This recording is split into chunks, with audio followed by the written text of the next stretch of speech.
What is going on, everybody? Hey, this is your boy JC from JC Sports Talk, and you already know what this is. This is another week, another game week, and I had to bring some outside expert to help me recognize what division champ. What the heck is that? Oh, shoot, I thought you. That's all I got. You was predicting the future right now. Hey, I'm thinking that you're saying 2022 division champ. So that's how Yeah. Look, who knows, right? Who knows? But without further ado, man, please introduce yourself, man, and just let them know a little bit about y'all and what y'all do for the Jacksonville Jaguar community. Yes, we are Dunn and Drew, baby. We started our YouTube channel back in 2017. We've been grinding on this Jaguars content since then. We started making content when the Jags actually went to the playoffs for the first time in a decade. So since then, it's been a rebuilding year for us with the team. So now the Jags have been looking a little good in 2022. So we're hyped to talk about the Jags this year with Doug Pederson leading our team. And like you said, game of the week coming up this weekend, Jags, Eagles. It's going to be a fun one. Yes. I have a podcast where we talk all sports, pop culture, etc. But for our YouTube channel, we focus mainly on Jaguars. And it's been fun this year. There have been years past where we're like, all right, before the season, we're like, all right, we're going to do a video previewing the game. Then we're going to do another video after the game. And then come week 3, we're 0-3. And we're like, no, just heart's not in it. But the heart is very much in it this year. We're not fair weather. We're always watching the games. But when it comes to creating content, it's so much easier when your team's good. Absolutely, man. Hey, but before we get into it, man, shout out to everybody that's watching, man. TJ, what's up, man? What is going on? DJ, what's up, everybody? Hey, please make sure hit that like button, subscribe button to both channels. I do have their link in the chat right here. Look, regardless if you're a Eagle fan or not, look, I always love subscribing to other content creators because one, I might just go on there and listen to what they have to say, and also, try to troll them a little bit, just in case, like, hey, man, what happened to your team? But it's all fun and love, man. That's why I love doing content creating. You meet a lot of people, like a lot of different fan base, man. I love it, man. But so please make sure y'all go check them out, man. Their link is in the chat. And make sure y'all hit that like button, man. It pushes this content out for other people that's looking to, for Jags and Eagle content, preview games to talk about. So, but without further ado, man, let's get into it. The first thing I want to talk about is the injury report. The Philadelphia injury report came out today. The fancy. 2 biggest names on here to me is Avonte Maddox, our slot corner, nickel corner. He's already ruled out for the game on Sunday. And Boston Scott, our little, midget running back, he's ruled out, but that's not a real big loss because we do have Trey Sermon, Gainwell, and Miles Sanders. But everybody else, A.J. Brown, congratulations to A.J. Brown, baby boy, brand new baby boy. That's why he wasn't at practice the past couple of days. So now he came back. So, but everybody else is pretty healthy, but definitely that nickel corner, Avonte Maddox being out, especially with one of your beasts over there. I think Christian Kirk, he played a slot a little bit. I don't know how much, but we're definitely going to talk into that. But definitely that's a big loss for the Philadelphia Eagles. But we do have some personnel to plug in there. So how about y'all? How's the injury looking on y'all side? Do you guys ever move around Slay, or is he mainly an outside corner? He mainly an outside corner. Okay. But lately he'll travel, left and right, but he doesn't really play the slot. Dang, man, we got a lot of Jaguars fans in the chat. I love it. Yes. Injury. Yeah, I think all we have is Zay Jones, who was which is big for us because he's a top 3 target for our offense. Shaq Griffin was on it, I think. They were both limited. Yeah, both limited in practice. But that's it for right now. The first 3 weeks, we had a pretty clear injury report other than our cornerback Shaq Griffin, who didn't play last week. And we ended up beating the Chargers so bad. So maybe we don't need him. But, yeah, I think we're going into this game pretty healthy other than Zay Jones if he doesn't play. But it's looking pretty clean otherwise on defense and offense. Our main guys are going to be suiting up against y'all. Okay. Look. I like to hear that, man. I wish that both teams were completely healthy. I mean, look, there's no excuse over here, all right? No excuse. You play. Look, there's one thing I can tell you with both coaches, especially with Doug Pederson. This dude won the Super Bowl with backups. Backup left tackle, backup quarterback, backup running back, backup middle linebacker. All these guys were starters, backup special team captains. So both teams know how to adjust with the next man up mentality. So that's what I love about this matchup. No excuses. I know you want the Birds to be, limping into this, I do. But No it's offense. not going to happen. We coming. We flying high. So I don't want to hear it. I want to beat y'all. I want to beat y'all full strength because we need to start getting credit for our wins and not having people saying, "Oh, y'all only won because of this." We need to beat y'all 100% healthy or 85. I don't care, but it needs to be above whatever the Chargers percentage of healthy was at. Yes, sir. Hey, shout out to all the Jags fans up in here, man. Y'all brought the whole Jack community up here, man. Shout out to y'all, man. Hey, I appreciate y'all tuning in, man. Appreciate y'all. If y'all have any questions, man, just drop them in the chat, and we will try to get to them as time permit.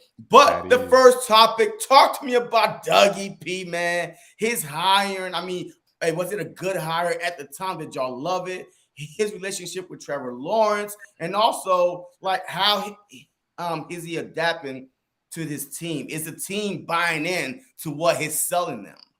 I think we kind of lucked into Doug. I think he was our first interview, but the way ownership went about the interview process, I wouldn't have been surprised if we lost Doug to. I don't know if anyone else was looking at Doug. I don't know why at this point. He's just, and I still don't know exactly why it didn't. I'd love to know from your perspective why it didn't work out in Philly, because he's been, oh my God, we have not had a coach that made us look this serious of an organization ever. Well, probably since Tom Coughlin, but I was too young. I wasn't really watching back then. Mm-hmm. He's just like every game, and granted it's because we're 2-1 and we won 2 of them by a wide margin, but now there's no game where I'm worried like, oh no, is the coaching staff gonna put up a good enough game plan to counter this team's defense or this team's offense? Like, what are we gonna do about Jalen Hurts? Right now, I'm like, they got it. Like, whether or not they have the ingredients to get it done, I know that the coaches at least will have a solid game plan to attack any team we play. So Doug has been, and what he's done for Trevor, like Trevor's in the perfect situation. Yeah. And it's showing. Yeah, the professionalism that Doug Pederson shows at the podium during the week before the game and post game, something that excites me as a Jags fan. Like Andy said, even though we lost that week 1 game, we looked very competent as a team. Whereas last week 1 in 2021 with Urban Meyer, we thought we were going to go into that game and beat the Texans out of their stadium, and we let them put 30 on us, and we were scoring garbage time points, and Trevor looked terrible. So it's a complete shift from last year. So having Doug Pederson in the building is amazing so far. And the 2-1 shit, like I got extreme confidence in the games. Like I know we're playing the 3-0 Eagles. I know we're going to be in Philly, but my worry compared to week 1 to this week is much lower. Like I'm more confident going into this Eagles game. And I know I shouldn't be because Eagles fans are much more confident. It's the Jags. But hey, I'm saying if we can go in there and lock Jalen Hurts down, which we'll get to the keys of the game, then I'm going to be ecstatic going forward for the rest of the season. Yeah, look, hey, I love it, man. And this is a perfect example right here why both teams, to me, need this win. Because comments like this, right? Philly played 3 trash teams, right? But before we played them, they were okay. Like the Lions, to me, wasn't never a team that you could sleep on. I've been telling people this already. They upgraded from the offseason. Hutch is no joke. I mean, Swift ain't no joke. So their defense is a little bit suspect. But as far as their offense, they can match point for anybody. And then the Vikings. Remember the Vikings? That skull drug the Packers. Oh my God, the Vikings are going to the Super Bowl NFC Championship. We beat them. Oh man, they weren't nobody. Eagles got, Wasn't they even got close. lucked out. Yeah. And then we beat the Washington Commanders. They beat y'all, right? Yes. Week 1.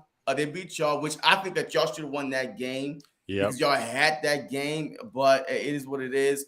But once again, we ain't beat nobody. Now, I think this matchup right here, in my opinion, this is going to be the toughest matchup for the Philadelphia Eagles by far. That's just my opinion. And if we beat y'all the same way you thinking, if y'all beat us and y'all going to get some respect, whatever, look, I would feel the exact same way. Hey, all the Cowboy fans talking about, oh man, Eagles about to get smashed. I saw one of your comments. Done. I saw one of your comments, man. You was going back and forth with this Cowboy fan, and man was like, please beat them Eagles for me, man. It's just like everybody want the Eagles to lose. We are the most hated team right now because we're 3-0. But if we beat the Jags, to me, that's a great opponent, the toughest opponent by far. So just like you said, you beat the Eagles, hey, y'all might start getting some buzz. I feel like a lot of your fan base doesn't feel the same way. I've seen comments that said it doesn't matter that our cornerback is out. We're playing the Jags. It's not like they have receivers like other teams, you know what I'm saying? So it's I don't think that's the consensus around the Eagles fan base, but I'll see what they're saying when I'm in that stadium on Sunday because I don't think they'll be like, man, I think y'all are good. I feel like it's going to be hostile as hell in there. Well, absolutely. I mean, when kickoff look, once the ball is kicked, it's all over with. And this is our stadium, and we're going to boo, we're going to cheer, we're going to do everything while we there. But right now, leading up into this matchup, yes, and we're fans, right? We don't get paid, to play the game. We get paid whatever to talk about the game, cheer for our team. So we can say whatever we want. But we don't play the game. So it's going to be on the teams. Which team is better that day? And I think this is a great test for both teams. So, but the whole Doug Pederson, a question that you asked me, Drew, look, the whole thing was, all right, let me ask you a question. Does he have full control right now as a head coach? Full control of the roster? No, Trent Baalke Trent Baalke is over him when it comes to final decisions. Because I think in Philly, it's a collaboration, though, is what they call it. Okay. All right. So I believe in Philly. The reason why that Doug Pederson and Howie Roseman was bumping heads because Howie Roseman wanted to control everything. And Doug, having winning, the franchise first Super Bowl, he thought that he should have a little bit more power, a little bit more say. But Howie Roseman didn't see it that way. So they kept on bumping heads. It was rumored that Howie Roseman was telling him who to play, who to start, and stuff like that. So he didn't like that. And of course, once you start bumping heads with the GM and you're not winning, it's a bad recipe. So why did the owner go? Why didn't the owner? Because coaching in the league is so important. Why didn't your owner go with Doug versus the GM?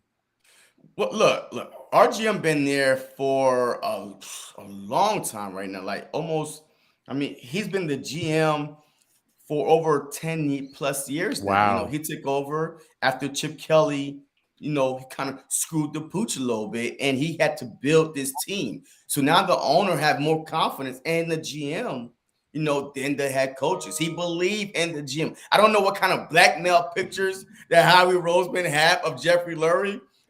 This dude can't do no wrong. He just got a new contract extension last season before the season started, and now he's in full control. But you cannot lie, though. Howie Roseman is one of those GM, one of the smartest GM in the league. But he brought you guys back, yeah. Yeah, but lately, this is a good thing. But lately, he actually came out and said, hey, I screwed up the draft.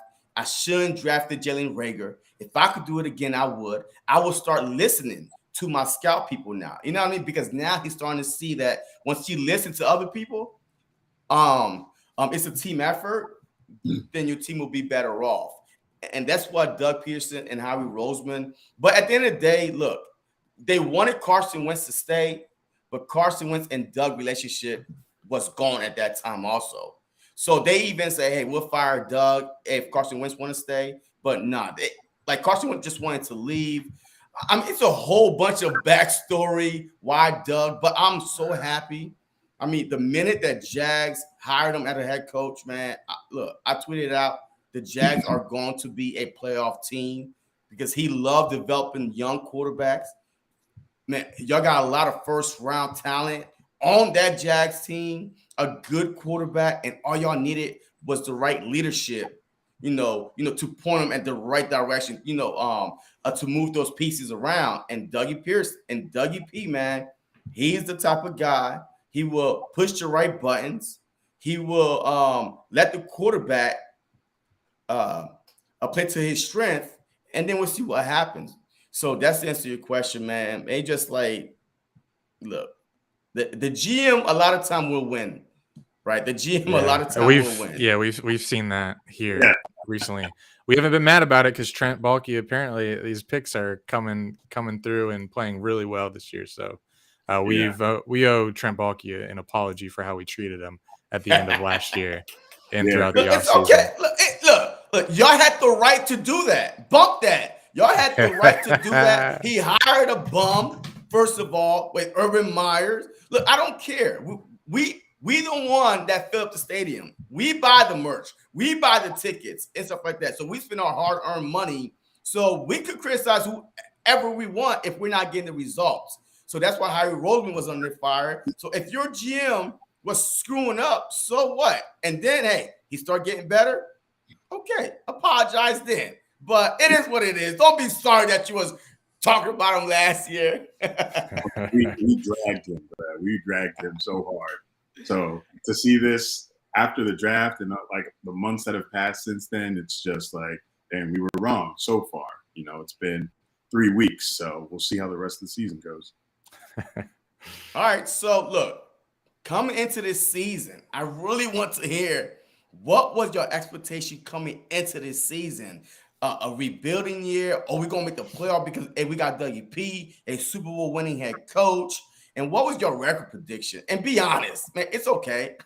Oh yeah, we own those things. Mine was like 7 to 8 wins. I think I may have said 10 wins in a joke. Maybe I wasn't joking.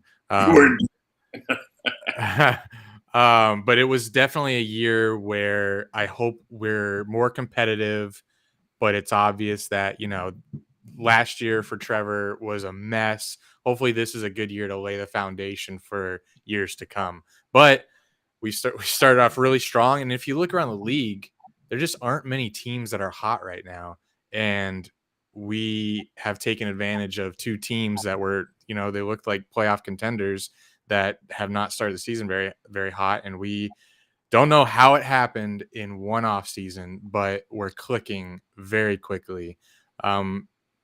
Trevor is it just the best pairing, Trevor and Doug, that and Trent just filled the right pieces on the roster to where maybe we hit maybe this is like a Cinderella season. I hope so. And so far that's what it looks like. Even if we lose to you guys, I like how our schedule looks. In the beginning, we're going the AFC West gauntlet, but right now it looks like a cupcake. It's like a cakewalk. But yeah, my prediction right now is playoffs. Prediction before the season, just be competitive and we'll go at it. We'll make a run for the playoffs next year, but come a little sooner. Okay. Yeah, I started going to road games in person in 2019. So I saw 1 road win that season, and then last year I saw 0. So coming into this season, I know we had all these picks. We got Doug Pederson, but I still wasn't convinced that we were going to turn around 2 years like that this quickly. So I was saying 5 to 6 wins, I'm happy. Wow. I said if we double the 3 from last year, I'm happy. That's where I was with this team. I was like, I've seen 4 wins in 2 seasons. You give me 5 or 6, we coming up. So to already have 2 this year, my prediction and seeing the rest of the division, our division, Titans, Colts, Texans, who do not look competitive at all. I'm saying with the first 3 weeks that we've seen, how we've seen Trevor play, how we've seen Christian Kirk play, Marvin Jones, the defense, who's top 5 in the league, seeing this team play like this in the first 3 weeks, why can't we win the AFC South this year? I think that's where all Jags fans' heads are right now as the season goes along. And I think we're all anticipating this Eagles game coming off these 2 blowout wins. And it's just crazy how this schedule has linked us up after how the season has played out so far with, Andy said the rest of the league hasn't looked too hot, but the Jags and the Eagles are 2 hot teams right now. And we're linking up now in Philly. So it's going to be a great game going forward. And I don't think if the Jags lose this game that the fans are going to be too upset about it, because they'll just use the excuse that, hey, we played Philly, Jalen Hurts looks like that guy. And then we come back home, we play the Texans, play the Colts, play the Giants. So we could really look like a 5-2 team through 7 weeks. So it's looking really optimistic right now. So AFC South win is what I'm looking forward to. Because then we host a playoff game, and that would be amazing. Yo, I'm calling it right now. Look, I'm calling it. Hey, y'all winning the AFC South. The AFC South is trash right now. I'm telling you right now, the AFC South, I did not think was going to look this bad, especially the Colts. After they threw away Carson Wentz, they basically just blaming him, for the whole playoff. I'm not getting into the playoffs, but right now the Colts look bad. Like they look bad. Like they tied the first week, they got shut out the second. And I don't know. They finally won a game. Yeah. I don't know how they beat the Chiefs. Yeah, I have no clue. The Chiefs beat themselves. Yeah, the Chiefs beat themselves. Like honest truth. But I'm telling you right now, the Jaguars are winning the AFC South. I believe in Doug Pederson. But not only that, last year y'all started to come along. Y'all always had talent on defense. I mean, that's the thing. Like I watch a lot of football, and y'all always had speed on defense. I'm surprised y'all let that one Miles Jack. Yeah. I'm surprised y'all let him go. I mean, like, what was the issue with that? I think it was a contract thing. Plus, we knew that we were going to be targeting. I guess Balky knew he was going to be targeting Devin Lloyd in the draft. Chad Muma, we also got. I am so much happier with the linebackers. Oh no, and then we signed the linebacker from Atlanta. So we have a lot of linebackers now, probably the healthiest we've been at linebacker for a while. And it's been like I thought I was going to miss Miles Jack big time, especially since we're the Steelers. Gross.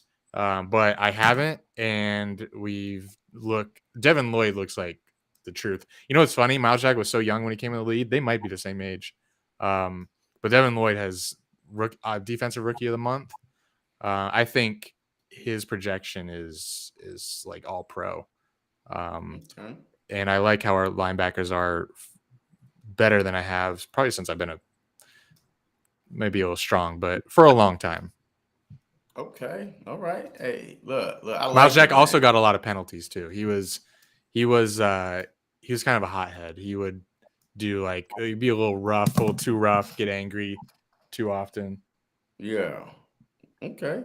Look, hey, let's talk about these young QBs, man. Jalen Hurts last year, all we heard, hey, he's a runner, he's a running back, he's not a quarterback.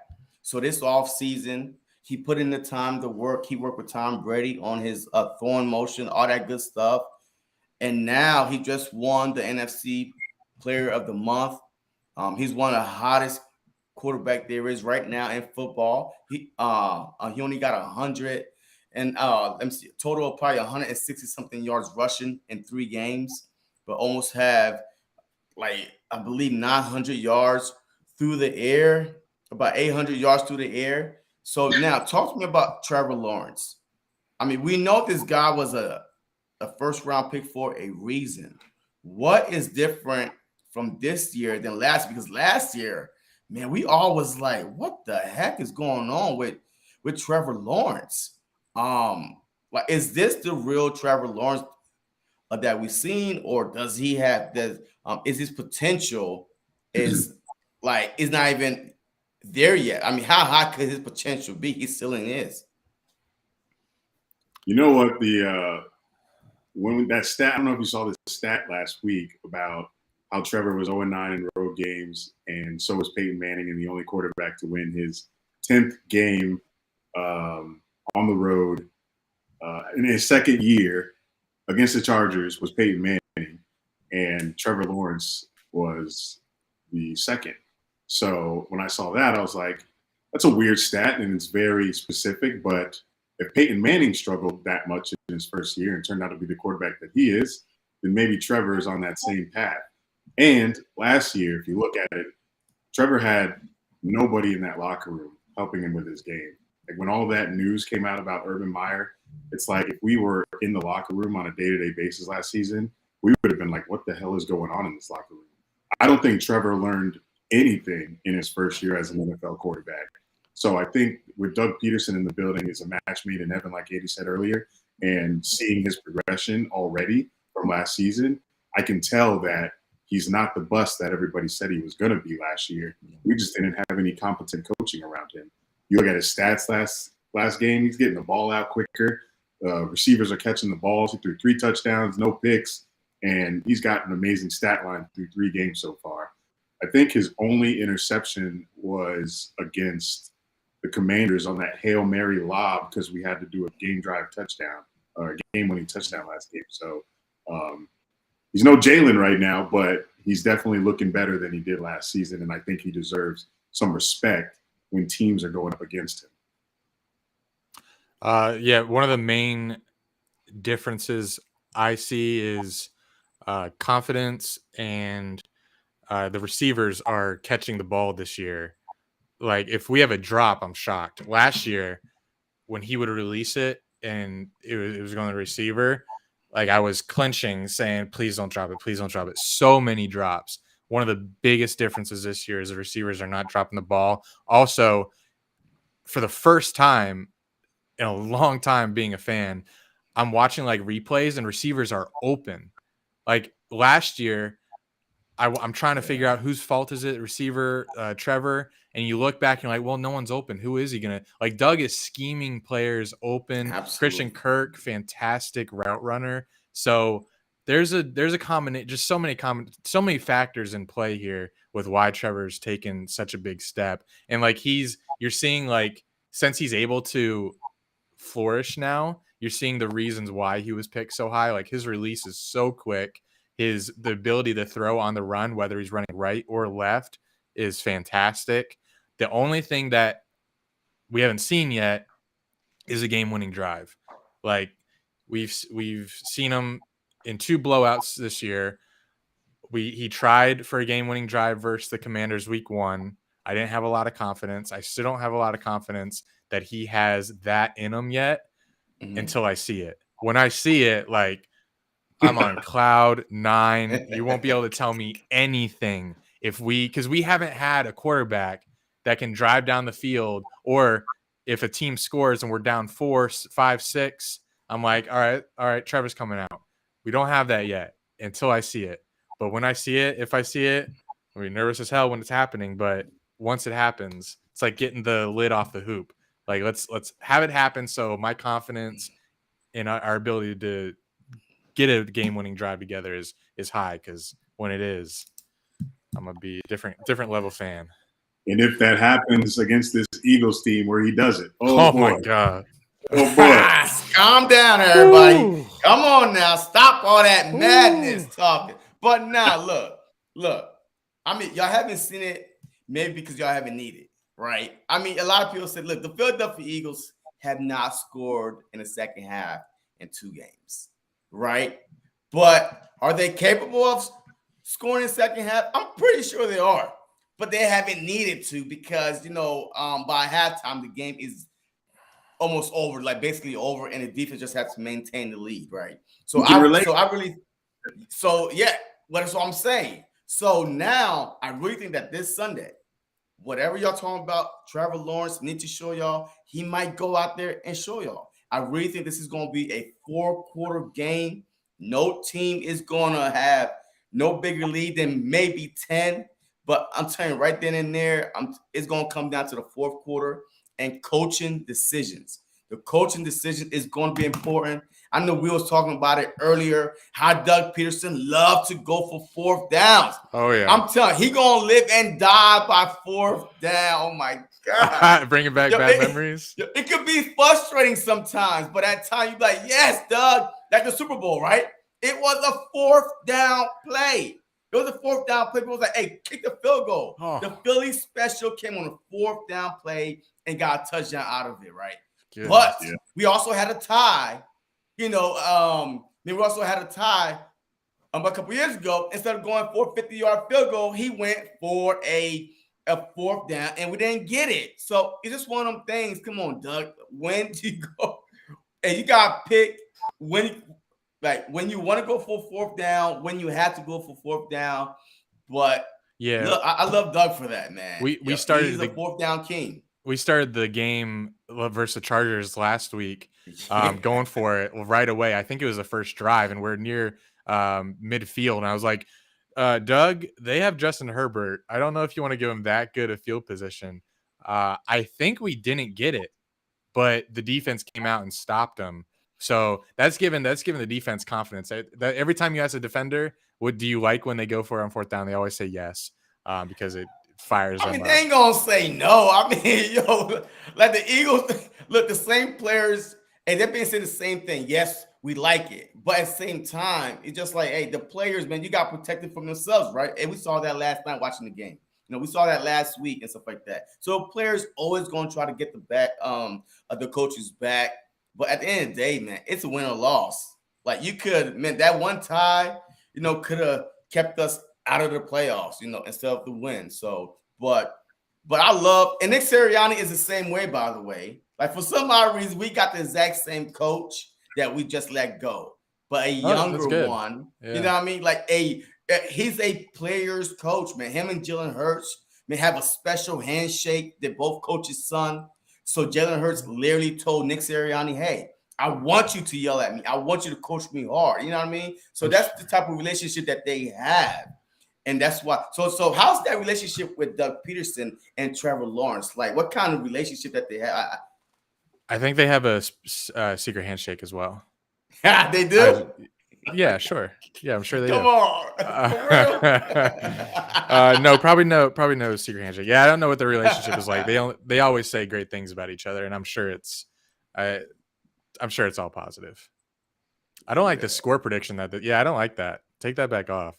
That is so disrespectful. Look, we're definitely going to get into the score prediction, all that stuff. Now let's get into the Chargers offense. Let's talk about the passing game. Like what kind of Jags. Man, we're talking about the Jags offense. So what kind of, how does their passing offense look like? Is it a lot of RPO? They come off a lot of RPOs, traditional, a drop back, what kind of passing, offense do the Jags have? See, it's the RPOs. We got some RPOs. The running game, run versus pass calls. Doug was criticized for it week 1 because way too many passes versus runs. He likes passing the ball for sure.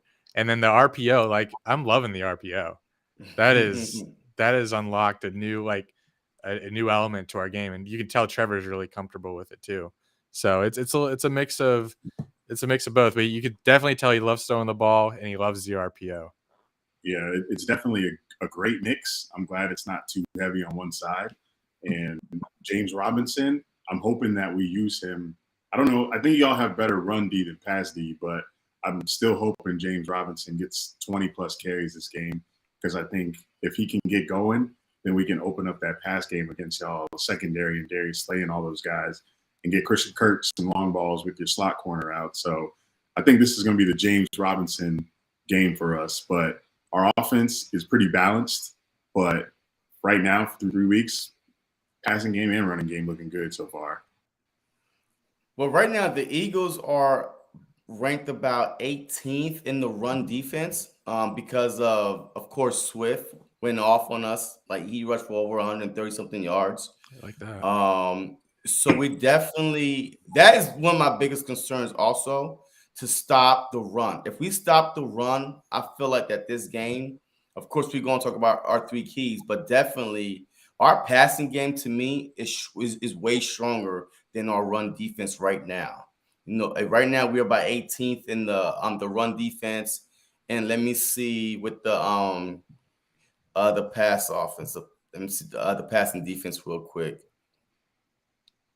Sorry. Better watch out. James Robinson going to have a 50-yard touchdown again. I want to see ETN get going too.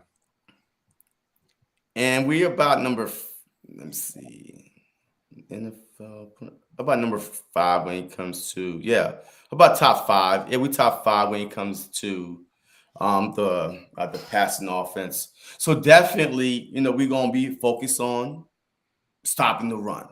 I mean, that's every team to me. I mean, if you make one team one dimensional, so hey, like, man, your chance of winning that game is very high. Now you could predict what that team is going to do. Throw.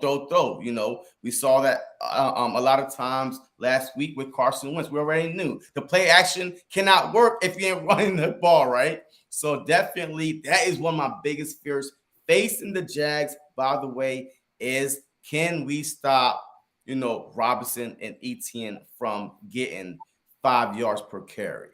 That's going to be tough. But I think we will have something planned for them. But we'll see. But as far as your running game, how do you like your running game so far through 3 games? Having 2 running backs coming off injuries, I am beyond expectations. James Robinson looks great. ETN is a great change of pace back. Oops, sorry, I don't want to flash your viewers. It's I've been thrilled with the run game. I think he's mixing it in the last 2 weeks a perfect amount, and seems to always get positive yardage. Yeah, I remember when we had Fournette, he was getting like 1 yard. I initially didn't like Fournette. He was getting 1 yard carries every game. I would call him 1 yard Fournette. But James Robinson, ETN, they're always going forward. They're always falling forward. They get 3, 4, 5, 6 yards per carry. In the first game, ETN was averaging like 11 yards per carry or something crazy.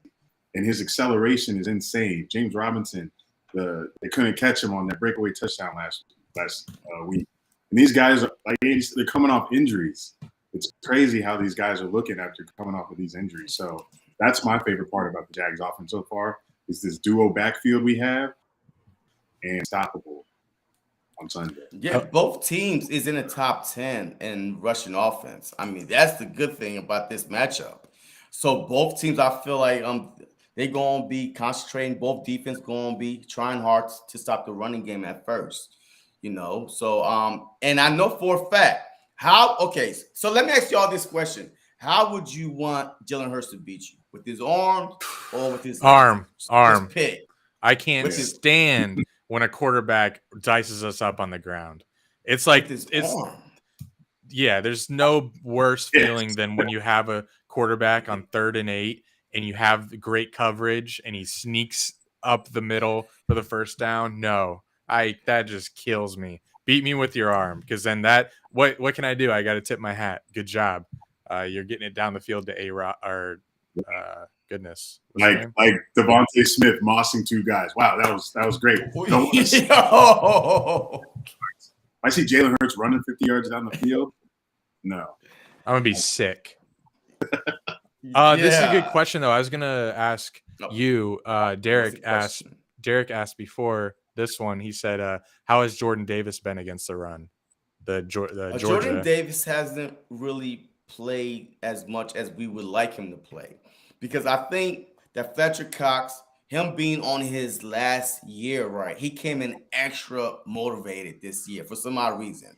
Hargrave and Fletcher Cox are playing on a different level this year, but when Jordan Davis is when he's in the game, last week we saw he was getting double teamed every time he's in the game. And now they leave the 1-on-1 for Fletcher Cox, Hargrave, Sweat, Graham. So he definitely impacts the game once he's in the game, just because of his, of his presence. And now that lead, but the Eagles, they're only allowing like 2.3, 2.3, 2.8 per rush when he's in the game.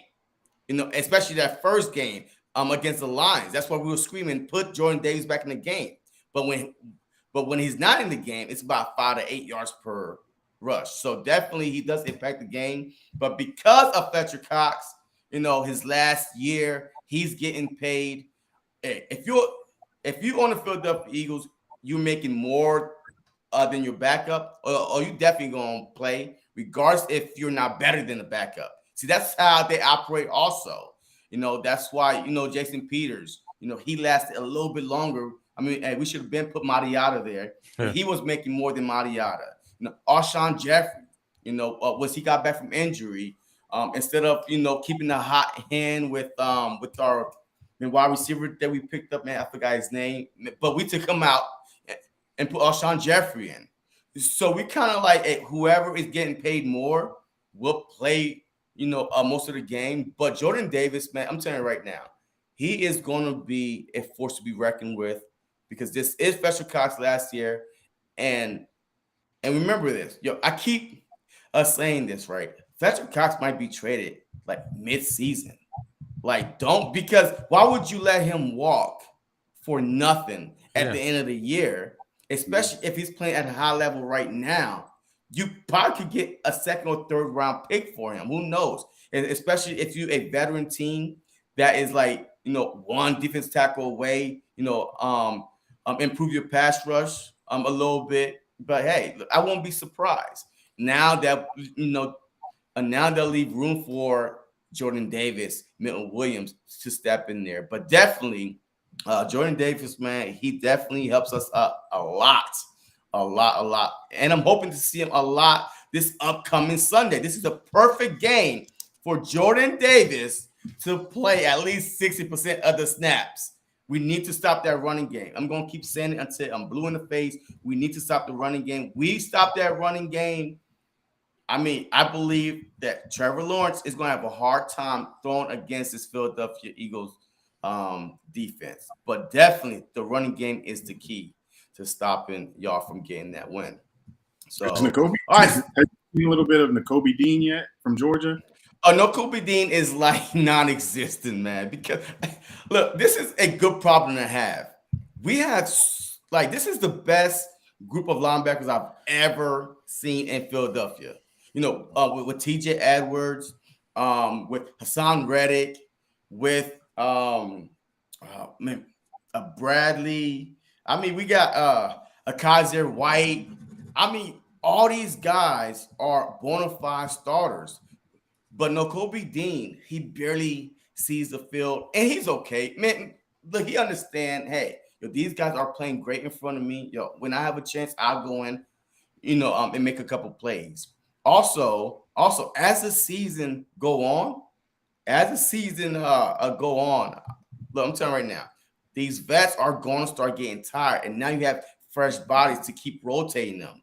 And that's what the Eagles are very, very good at, having depth at the right places, the defensive line, the linebacker, the offensive line.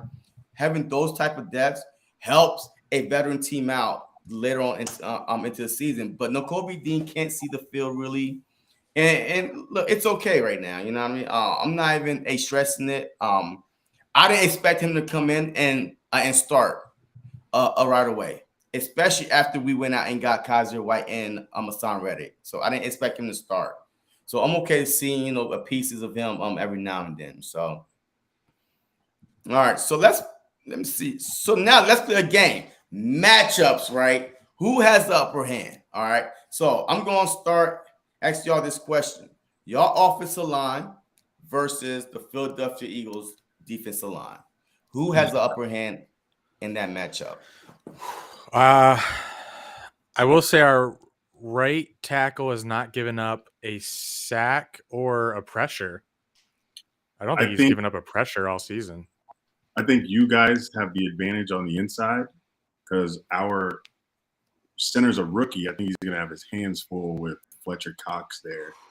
So I'm looking forward to seeing how they can prepare him to guard that veteran tackle. But And our left guard isn't that great.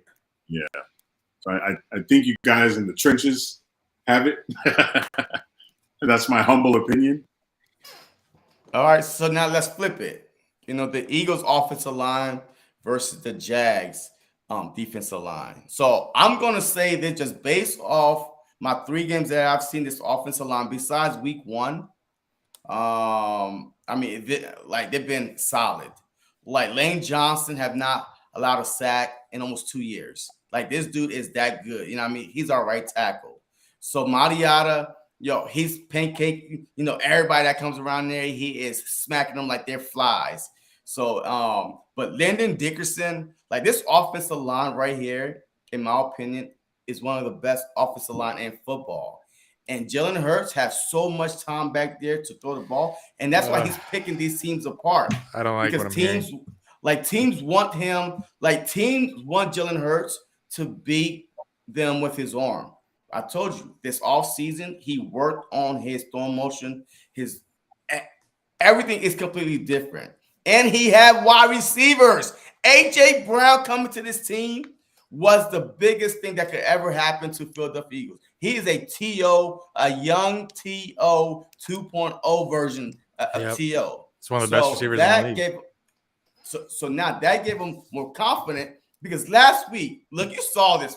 Like a couple of those throws, man, I'm not going to lie. A couple of those throws, I'm like, ugh, it could have been a better throw, but your wide receivers go up and make plays for you. You know what I mean? And catch the ball. But the offensive line is very solid. But how is y'all defensive line? How's y'all edge rusher? So before I pick, Josh Allen is in the top 5 in the league in getting pressure. Trayvon Walker has looked like a man out there. He's affecting the quarterback a lot. He just doesn't have the stats right now. Let's see. And then when we get in third down packages, our defensive coordinator is sending some wild blitzes. He was on the Bucs staff when Hurts played him. I think Hurts has played him 2 times.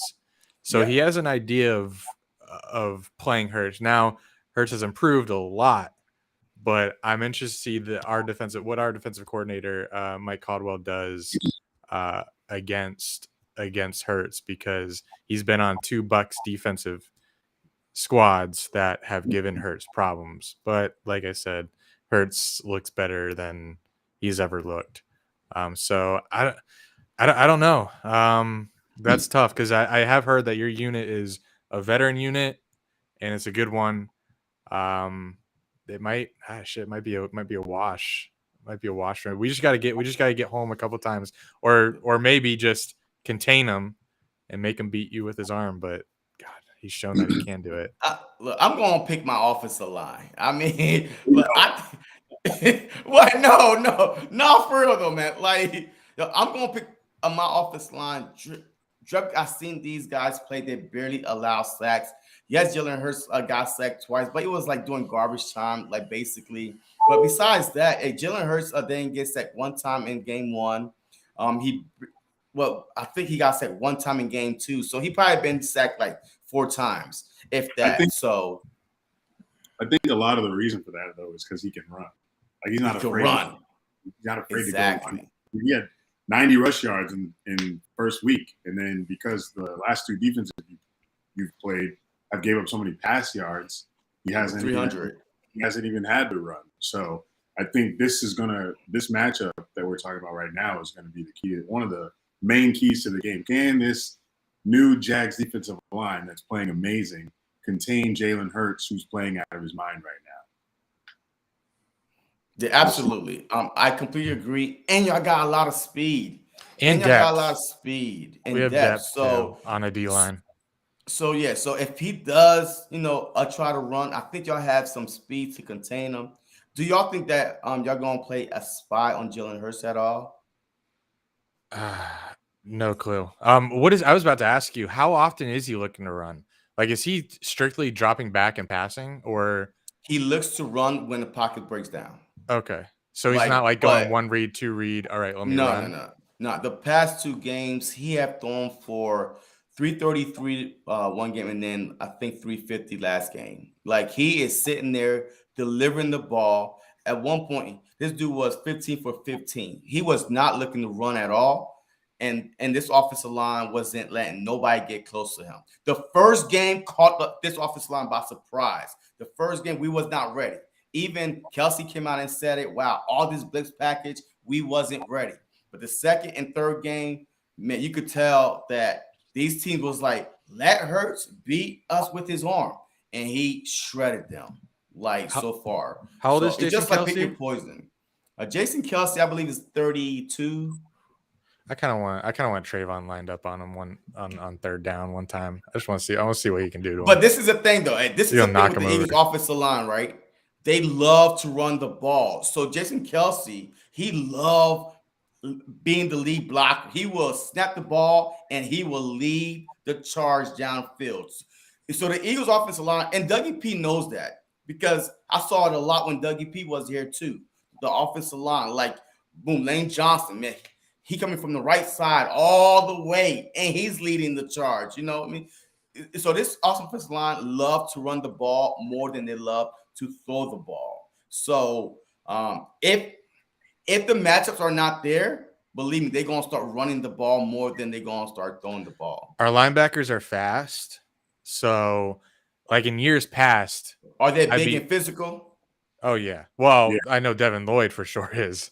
In years past, I'd be worried about Hurts even more running, but we got some speed on defense. Josh Allen, Trayvon Walker, for how big he is.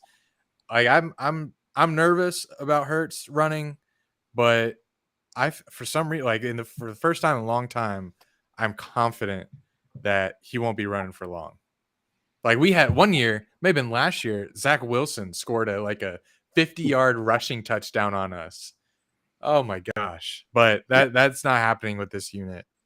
Yeah. Too many dogs. It's part of the reason why we said we'd rather Hurts beat us with his arm, because those QB rush touchdowns are just gut-wrenching. But I think our defense is gonna put up a show against y'all offensively for sure. Okay. All right. So our offense with all wide receivers versus y'all DBs. You win. Who has the advantage? Next. There you go. Well, reverse it. All right, let's reverse it then. Let's reverse it. All right, our DBs, Slay, Bradbury are in the top 4 of completions. I think Slay is allowing less than 20%. The same thing with Bradbury. So they both are basically locking these wide receivers down. In the past couple of weeks, we had to go against Scary Terry. He got his yards, basically doing, a garbage time. And of course, you saw the performance that Slade did on Justin Jefferson. But my worry is Avonte Maddox, our nickel corner. He's not able to go this Sunday. But we do have some capable backups, Josiah Scott, he might be that nickel corner that we put in there. I wanted CD Deuce, Chauncey Gardner that we picked up from the Saints, but you would cripple 2 positions, right? You will cripple the safety position because he would have to come down from safety to play the nickel, and now you're going to put Kevon Wallace back there. So we're going to leave him back there and just dump in Josiah Scott, and hopefully he could do enough. But as a whole, I want to hear about y'all wide receivers before I pick. Yeah, I like the matchup with Christian Kirk in the slot. And not only the slot, the backfield in motion from left to right before the ball is even snapped. I think we can manufacture an offense that keeps it away from Darius Slay, even if Zay Jones doesn't play. But if Zay Jones plays, the duo Kirk and Jones are in the top 5 in the league statistically. Then we got Travis Etienne who will motion out of the backfield. He's explosive. Zay Jones has been a very pleasant addition this year. And then Marvin Jones, who's more of the possession receiver, he'll catch anything. He's good for 1 or 2 really, or maybe more than that, really contested catches. and then I guess maybe Zay Jones doesn't play. It's Tim Jones. We have a lot of Joneses, and I don't know too much about him. I think because Trevor threw it to 7 different targets last game, so 7 different people caught a ball last week. So I think if Slay becomes a problem in the game, we'll start targeting other people that are giving up yards or go short. Or if the run game's working, we just run it. But I think I'm not worried about that matchup. I think if we don't turn the ball over, we can stay poised in Philly. Trevor should have a fine day on offense against your secondary. All right, so this is what I'm talking about right here. Lowest passer rating allowed. Bradbury and Slay is in the top 4. The only 2 people that's better than them is DJ Reed and J.C. Horn.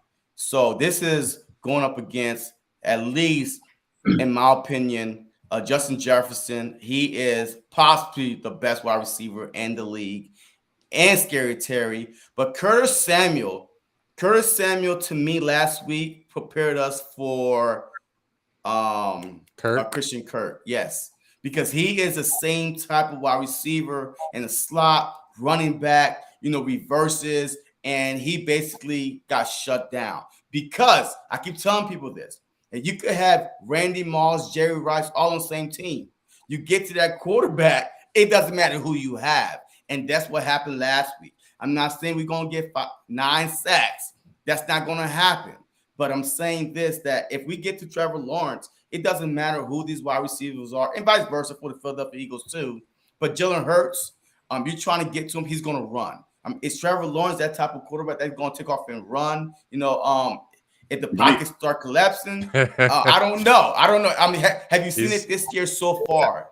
Maybe a couple times. Yeah, it's not something he likes to do, but if he has to, he will. He will take it around.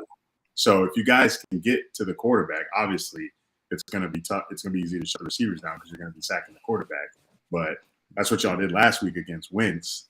You guys had 9 sacks against him, so you had to play catch-up all game. So anybody who caught a ball was getting garbage points because you guys had the lead all game. But I think this one will be much closer. I don't expect 9 sacks to happen. So I think some of our receivers going to get theirs this weekend. That is true. Trevor hasn't been touched since week 1. I don't think he's been sacked since week 1. He's getting that ball. I do expect. Last week I was like, they're getting theirs. They're gonna have a sack. They have Mac, Khalil Mack, and Joey Bosa. They're getting theirs, but it didn't happen. I know Bosa went out early, but still Mac was contained. And they also have another good pass rusher. I can't remember his name right now. Last week I was surprised, so I'd love to be surprised again, but you guys will get. I feel it's gonna happen. It's a loud environment. So tell me this: besides Kirk, like what other wide receivers that we should keep an eye on? Because to me, if you are relying on Kirk to basically be your passing game, then I see that the Eagles have the advantage as far as the DBs versus your wide receivers also. Yes, I don't think we rely on anybody because I think this season so far we've just been getting open. Doug Pederson's been scheming up great offensive plays, and our receivers are running good routes. Trevor's had time, so we've been able to dish it out to everybody.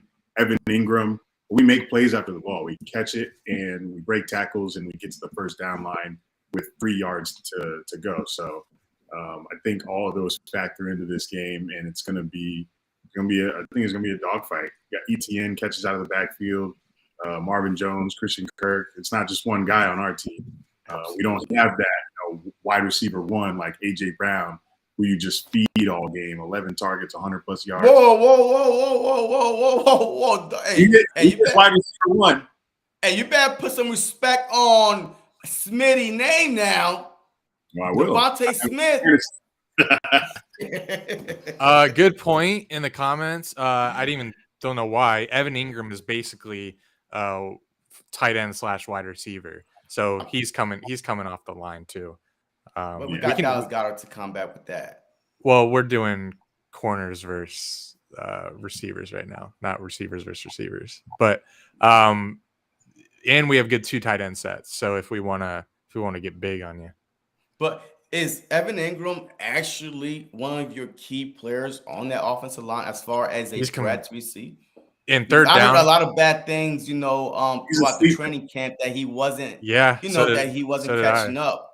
Huh? He has been a great surprise this season. Okay. I heard from Giants fans before the season, like, oh, have fun with him. He drops every single ball. But he is, I don't think I've seen a drop, and he's been a great third down converter. He's so fast. Like, we've never had a tight end this fast. Like I said, I think our home opener, he had a catch where he was behind the first down line, broke a tackle near the sideline, fell forward for the first down. Like, we got dogs on our team. Like, they're playing for Doug, man. He's got that locker room right. And that's what I'm saying. Like, and this is the underlying a storyline that a lot of people is not really looking at. These guys, players love to play for Doug Pederson. So now coming back to Philly, and I'm pretty sure they know the story. He won the Super Bowl, got fired, and now he's going back. Of course, they're going to want to win it for Doug. I mean, they're going to play for Doug, man. Honest truth, man. They're going to play for Doug. And these guys are going to play hard. This game is going to be a dog fight. I'm telling you right now, it's not going to be a blowout by any means at all. So whoever thinks it's going to be a blowout, if you're lucky, if you're Eagle fans and you're listening to this, I'm telling you right now, this is our biggest test by far this season. Do not sleep on the Jags. Their defense is fast, young, and hungry. Their offense is unpredictable because we know how Doug Pederson is. He's going to do a lot of RPOs. He's going to use the tight ends a lot. He's going to use them like Zach Ertz, the 2017-18 year. He loved using his tight ends. So that's why I told the Giants fan, you're going to see a different Evan Ingram when he goes to Jacksonville because of Dougie P. So this game is going to be close. But I said the same thing with the Washington game. I didn't, I was like divisional games, don't take it lightly. But you go into every game like it's a brand new game. Like you can't just go off. Last week we got 9 sets. The games don't carry over. You got to start every week is a brand new game. So I'm definitely like low-key worried about this game a little bit because Doug Pederson is a great coach, in my opinion. Any coach that wins you your first franchise Super Bowl, you better put some respect on his name and the team that he's bringing to the link. But before we head out, hey, give me your 3 keys to victory, man. I know this show went a little bit long. Your 3 keys to victory and your score prediction, who wins? My 3 keys: contain Jalen Hurts. Don't let that man run. If he's running all over the field, it's going to be a long day in the link. Second one, we got to win that defensive line of scrimmage, man. And then the third one, convert them 3rd and 4th downs. That was one of my biggest changes that I wanted to see this season was the Jags actually getting first downs. They barely got any last year. And if they can do that, I'm confident that the offense will churn during the whole game. And with that being said, I got a defensive grind in my score prediction. It's going to be 20-17 Jags. 2017 Jags. Oh, 2017 Jags. Wow. Okay. I like it. So it's a defensive game. I can't come on here and pick Eagles, man. I mean, well, you can because, I did watch your podcast. And for those of you who are watching right now, right, please make sure y'all go check out his podcast. They did a video yesterday, and I had to listen to the whole 20-minute video and see, what they was talking about the Eagles. And my guy, Dunn, did not pick the Jags to win because he thinks that if he picks the Jags to win, they might lose. So he's trying to reverse from last week. What happened, man? What's going on, man? It's the Jags that do it to me, man. I don't know what team is going to come out here. I don't know what's going to happen because last week I did Chargers and the Jags won. So I'm like, I don't know what's going to happen. So I hate score predictions because I'm never right. So you picked the Jags to win. That means if you're never right, then the Eagles is going to win. Well, I've said both. So I'm saying Jags on this platform, Eagles on mine. Okay. Yeah, we can't go into enemy territory and pick Years past, I would gladly. First of all, I don't think we would say yes to coming on here if we were 0-3. That's just we don't like.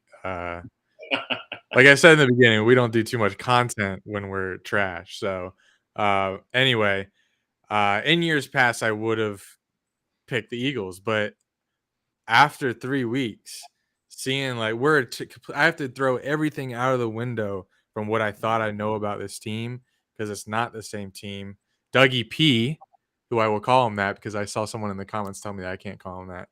Dougie P has made us turn us into a team that I don't even recognize. Only thing I recognize are the names on the back of the shirt and the logo right now. So give me my 3 keys because I think it's going to be close. Turnover battle will be very important. We can't let the Eagles. I assume they're ball hawks. For some reason, my whole life, I've just see the Eagles defensive backs, and I just think ball hawk for some reason. Maybe some of your star DBs have done that to me. Don't throw interceptions because that pass rush is going to be there. Don't get mossed by Devontae Smith. Tyson Campbell has a habit of doing that. And AJ Brown, top 3 receiver probably in the league. So don't get mossed by the receivers, and don't let Hurts escape the pocket. Let him beat you. Like I said, he's been beating teams with his arm, but if that's what happens, I'm gonna have to swallow that pill, and I'm swallowing that pill will be a lot easier than letting him escape and converting these 3rd and longs with his legs. I won't be able to sleep at night if that happens. But I think he's going to do that a couple times. Like he's not going to. Yes, he will. Yeah, he will. And Derek, that's funny.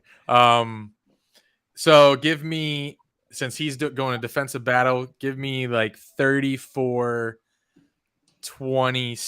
Jaguars in an offensive battle. Jaguars fans come home with a dub and the Doug Pederson statue outside Lincoln Financial. Stop it.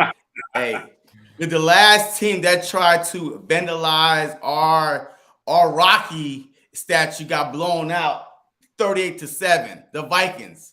Ask the Vikings how that worked out for them. Hey, don't touch our statues, all right? Don't touch our statues. You can keep the Foles one. He didn't do too great for us. Well, they're together. I mean, they are literally on the same platform together. They are talking about the Philly special on that statue. That's what it is. So that's what it is. So that jackhammer come out. Hey, go ahead. This very random YouTube name, but I like that they're here. Disney Endings. That's a YouTuber. I love this comment. If Hurts can't run on us, Devin Lloyd and Foye.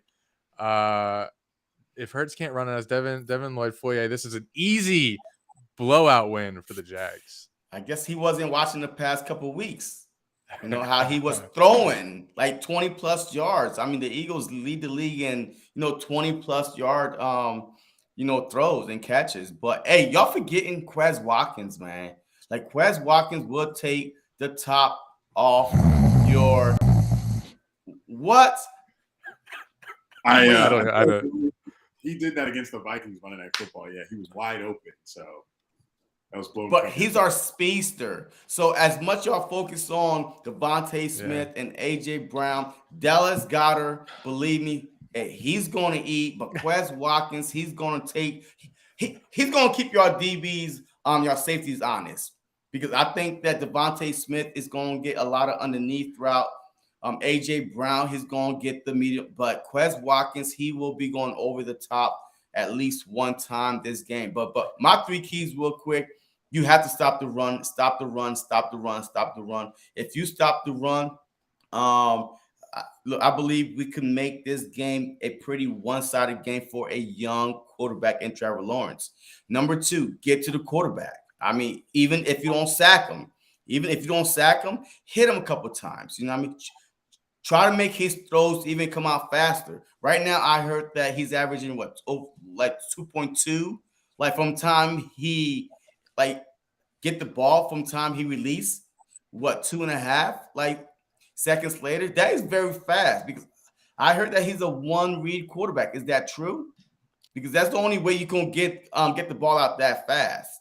If you already predetermined where you're going to go, the ball is hiked, and then you just throw it there because you're not going to get it out that fast unless you already know exactly where you're going to go instead of going through your reads. So that's what I heard, but I'm not really sure.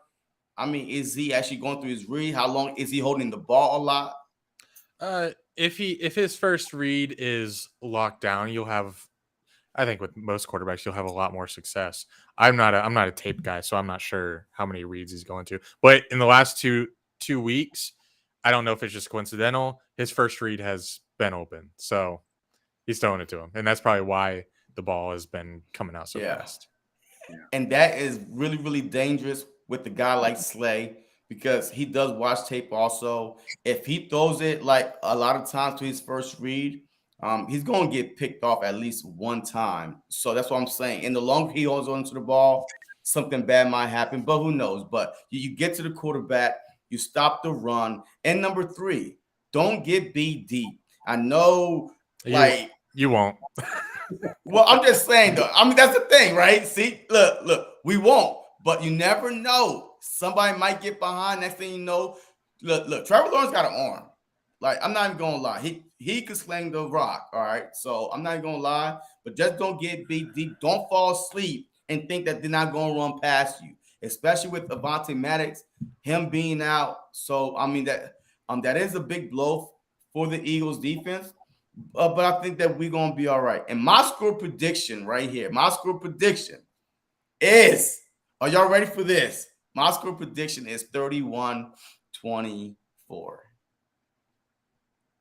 That's my Eagles, of course. I think the Eagles will win this game. 31. Thought you meant Jags. No, 31-24. But I do think that this game, if the Jags don't come out the first couple possessions and put something on the board, and the Eagles do, then it's going to be one of those games where now y'all going to be chasing, and Dougie P will be going for it on 4th down. So that's another thing too.